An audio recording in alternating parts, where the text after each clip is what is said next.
నెలకి 50,000 నుండి 60,000 ఆదాయం రన్ టైలర్ యాప్లో ఆర్డర్ కంప్లీట్ చేసి పేమెంట్ పొందండి. అంతే. నేను ఒక 30 ఇయర్స్ ఎక్స్పీరియన్స్ అయినా కూడా అటువంటి కేసు చూడలేదు ఇక్కడ కూడా. ఇట్లా ఒక వన్ ఫైన్ డే, అది 25/5/2016 మే 20వ తారీఖు ఇట్లా సాయంత్రం ఈ విధంగా ఉన్నప్పుడు ఒక ఫోన్ వచ్చింది. ఆత్మకూరు సర్కిల్ ఆఫీస్ అనంతపూర్లోనే ఉంటుంది. ఇట్లా డబుల్ మర్డర్ జరిగింది అని పోయి చూసినాం. పోయి చూస్తే అస్సలు ఎప్పుడు కానీ నా తర్వాత చాలామంది అడిషనల్ ఎస్పీ గారు వచ్చినారు, ఎస్పీ గారు వచ్చినారు, అందరూ కూడా ఆశ్చర్యానికి పోయినారు. ఎందుకు అసలు ఆ మర్డర్ ఆ విధంగా చంపాలంటే కత్తితో పొడుస్తారు జనరల్గా, లేకపోతే ఉరేస్తారు, గొంతు బిగిస్తారు, రాయితో కొడతారు, ఏదో విధంగా కాలుస్తారు, ఏదైనా ఉంటుంది, వేటుకలు నరుకుతారు. కానీ ఒక డిఫరెంట్గా అన్ని తాళ్ళు కట్టేసినారు, నోట్లో నిమ్మకాయ అట్లా బయటకు వస్తూ ఉంది. ఏమి విషయం అనేది ఎవరికి అర్థం కాలే. అసలు ఎటువంటి క్లూస్ లేవు, అంతే డెడ్ బాడీలు ఉన్నాయి. అంటే అక్కడ పోయిన తర్వాత మొత్తం అంతా కూడా ప్రాసెస్ అంతా కేసు నమోదు చేసి ప్రాసెస్ అంతా అయిపోయింది.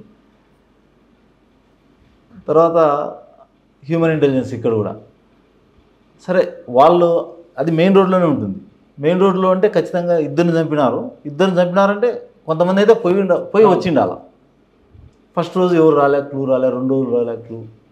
తర్వాత 3వ రోజు మొత్తం అక్కడ ఉండే వాళ్ళందరినీ పిలిపించేసినాం, చుట్టుపక్కల ఉండే వాళ్ళందరినీ కూడా. ఖచ్చితంగా ఆ ఇంట్లోకి పోవడం రావడం అయితే జరగాలి కదా అనే దాంతో అప్పుడు మనకు ఒక క్లూ ఏమొచ్చిందంటే, ఒక అతను కట్టె పట్టుకొని నడుచుకుంటూ అతను వచ్చినాడు. మళ్ళీ పోయేది చాలా స్పీడ్గా పోయినారు, అతను ఎమ్మడితో ఒకడు పోయినారు. పోయేటప్పుడు ఒక చిన్న బ్యాగ్ కూడా తీసుకుపోయినాడు అని మనకు క్లూ వచ్చింది. ఏ రూట్లో పోయినాడు ఏమైంది. సరే, ఎక్కడ వరకు సీసీ కెమెరా కూడా లేవు. అప్పుడు సీసీ కెమెరాలు లేవు అప్పట్లో, 2016 అంటే లేవు. సరే అని చెప్పేసి ఎక్కడ పోయినాడు అని అట్లా ఫలాని ఇట్లా కళ్యాణదుర్గం రోడ్డు వైపు పోయినాడు అని చెప్పాను. సరే, కళ్యాణదుర్గం కొంత దూరం పోయినా చుట్టుపక్కల ఈ ప్రాంతం అక్కడ కూడా మళ్ళీ విచారించినాం. ఇక్కడ వరకు వచ్చినారు అని అక్కడ చెప్పి బస్సు ఎక్కినాడని చెప్పినారు. సరే అని చెప్తే వీళ్ళు కొంతమంది అతన్ని వెంటబడినారు. ఇది ఏదో నేరం చూసిన వాళ్ళు వెంటబడి అతనితో గొడవ కూడా పడినారు అక్కడ. కానీ ఎవరు కూడా పోలీసులకు చెప్పలే ఆ విషయం. తర్వాత మేము పట్టుకున్న తర్వాత అంత వాళ్ళు ఇట్లా వచ్చింది అని చెప్తారు. సరే అని చెప్తే మళ్ళీ 4-5 రోజులకు ఇక్కడ ప్లాన్ దగ్గర మేము గొడవ పడినాం సార్. వాడు మంత్రాలు చేస్తాడని భయపడి మమ్మల్ని అందరినీ బెదిరిస్తే మేము కూడా భయపడి వాడు అట్లా వెళ్ళిపోయినారు, మేము పారిపోయినాం. సరే, ఆ స్థలంలో అంతా వెతికితే ఆ గొడవలో ఒక ఆధార్ కార్డు దొరుకుతుంది మనకు. ఆధార్ కార్డు అంటే రిపీట్గా వెరిఫై చేసుకుంటే ఆధార్ కార్డు దొరికితే, ఆధార్ కార్డు చూస్తే దాని మీద మల్లయ్య మేఘాయపాలెం అని ఉంటుంది. మల్లయ్య మేఘాయపాలెం. అప్పుడు అక్కడికి పోతాం. మల్లయ్య మేఘాయపాలెం పోతే అక్కడ ఏంది ఆ పోలీస్ స్టేషన్, అది వైఎస్ హొసకోట అని మన పావుగడ దగ్గర ఉంటుంది పోలీస్ స్టేషన్. అక్కడ విచారణ చేస్తే వీడు ఒక క్రిమినల్, ఈ విధంగా నేరాలు చేస్తుంటాడు అనేది మనకు ఐడియా వచ్చింది. వీడు ఇంపార్టెంట్ అనుకొని తర్వాత మళ్ళీ వాళ్ళ ఊర్లో తీరి తర్వాత ఇంకా సెల్ ఫోన్ తీసుకోవడము, వాడిని పట్టుకొస్తే వానితో పాటు శివప్రకాష్ ఇద్దరిని పట్టుకొస్తే వాళ్ళ నేరం అంగీకరించడము. వీళ్ళిద్దరూ సతీష్ బసవరాజు వీళ్ళిద్దరు ఫ్రెండ్స్, చనిపోయిన వ్యక్తులు. వాళ్ళు మేఘాయపాలెంకు ఈ లేబర్ వర్క్కు పోయింటారు. అక్కడ వీళ్ళకి పరిచయం అవుతాడు. వీళ్ళకి కొంచెం డబ్బు అవసరం ఉండేది, వాడు గ్రహించి నా దగ్గర కొంత మంత్ర విద్య ఉంది, ఏదైనా పూజ చేస్తే డబల్ అవుతుంది, మీరు ఎంత డబ్బులు తెస్తే అంత డబల్ ఇస్తామంటాడు. చనిపోయిన వ్యక్తులు మరి మీరు ఎప్పుడు చెప్తే నేను ఆ రోజు పూజకు రెడీ ఉంటానని చెప్తారు. సరే అని వాళ్ళంతా డబ్బులంతా ప్రోగ్ చేసుకున్నాక చెప్తారు, ఇట్లా డబ్బులు రెడీ అయినాయని. సరేలే మీ ఊరికి వచ్చి నేను చేస్తాను అంటే మేఘాయపాలెంకి పోయి కారులో ఎక్కించుకొని వస్తారు వాళ్ళిద్దరిని.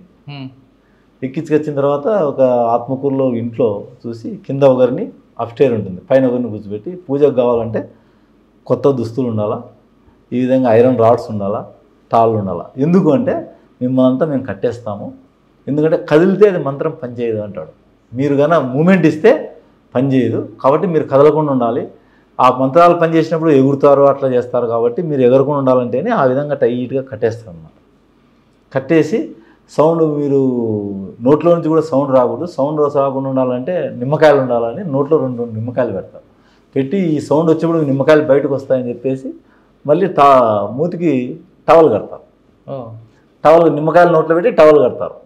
టవల్ కట్టి మొత్తం టైట్ చేసి అంత అయినాక వాడు అరసలేడు, కదలలేడు. ఆ విధంగా టైట్ చేసినాక తాడుతో బిగించేస్తారు.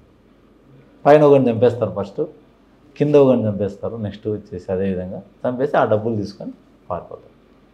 అంటే ఇందులో వికలాంగుడు ఒక ఆయన కనిపిస్తున్నారు కదా. ఆ వికలాంగుడే మెయిన్ మంత్రగాడు అంటారు అతన్ని. ఆహా. నాకు మంత్రాలు వస్తాయి అని, మంత్రాలు లేవు ఏం లేవు, ఊరికే వీళ్ళని మభ్యపెట్టడం అంతే డబ్బుల కోసం. నాకు ఒక 5 లక్షల రూపాయల డబ్బులు, ఎంతండి 5 లక్షల డబ్బులు, 6 తులాలు బంగారు వాళ్ళ దగ్గర ఉండేది తీసుకొని అక్కడి నుంచి పారిపోతే మళ్ళీ అంతా రికవర్ చేయడం అంతా జరిగింది వాళ్ళ నుంచి. ఆ కేసులో వాళ్ళు అదే కాకుండా అంతకుముందు వాళ్ళు కర్ణాటకలో కూడా 3 నేరాలు చేసింటారు, ఇదే తరహా నేరాలు. మళ్ళీ వాళ్ళు కూడా అక్కడ కేసులు నమోదు చేయడము, వాళ్ళ కేసులలో కూడా విచారణ జరగడం. మన కేసులో ఇద్దరికి ఇక్కడ ఈ కోర్టులో లైఫ్ వచ్చేది. ఎంతమంది క్రిమినల్స్ అండి ఇందులో? 2 క్రిమినల్స్. ఇద్దరిని చంపేస్తారు. ఇద్దరిని చంపేస్తారు.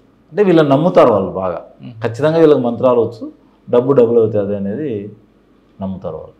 అంటే మీ దీంట్లో దొరికాడు, తర్వాత కర్ణాటక హ్యాండ్ ఓవర్ చేసినాం. వాళ్ళు కూడా వాళ్ళ కేసులు కూడా చేసినారు, మన కేసులో అయితే లైఫ్ వచ్చేసింది. ఇందులో ఏమున్నాయి సార్? ఇందులో కేసు బలంగా నిలబడడానికి ఏముంది ఎవిడెన్స్?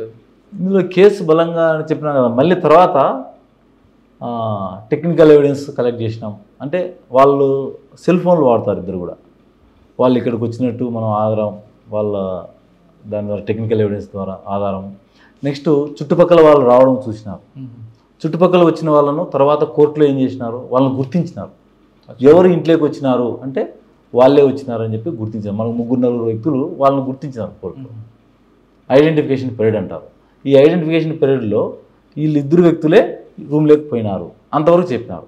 2 వ్యక్తులు రూమ్ లేకపోయినారు, 2 చనిపోయినారు. ఇంకా నేరం ఎవరు చేసింటారు? వెళ్ళిన వాళ్ళు చేయాలి అంతే. కన్వెన్షన్ వచ్చింది, వచ్చేసి ఇప్పుడు జైల్లో ఉన్నారు వాళ్ళు. ప్రజెంట్ జైల్లో. ఇక్కడ కడప సెంట్రల్ జైల్లో. ఓకే. తర్వాత అంటే ఆత్మకూరు తర్వాత మీకు బాగా గుర్తుండిపోయింది? ఆత్మకూరు తర్వాత నేను మళ్ళీ రైల్వేకి వెళ్ళిపోవడం జరిగింది. రైల్వే నుంచి Kurnool Atmakur very limited period చేసినాను. అక్కడ ఒక 3 నెలలే చేసింది. కాకపోతే